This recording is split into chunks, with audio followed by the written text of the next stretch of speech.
Por encima del gran río crece el Tecla hacia el cielo para que podamos admirar el valle reverdecido por la húmeda atmósfera fluvial. El Miño inunda de belleza a Guarda y baña de plata sus ribeiras en camposancos y en salcidos. En ellas nacen frutos de 4 estaciones. Bien se ve desde esta cumbre cómo convergen 2 países para formar una misma región europea, y bien se admira la pasión que viven río y mar en el instante en que nos deslumbra una pirámide de luz atlántica.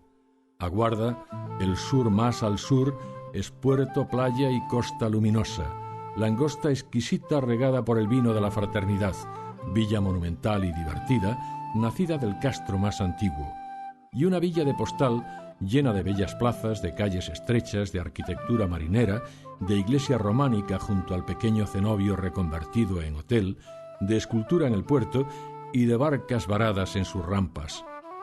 Por eso es el refugio que busca el sol para descansar cada vez que se encuentra con la luna.